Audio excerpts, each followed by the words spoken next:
25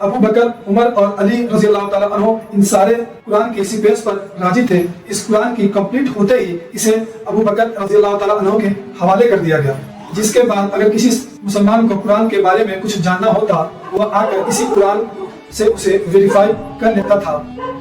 پہلے خلیفہ ابو بکر رضی اللہ تعالیٰ عنہ کے وفات کے بعد یہ قرآن دوسرے خلیفہ حضرت عمر رضی اللہ تعالیٰ عنہ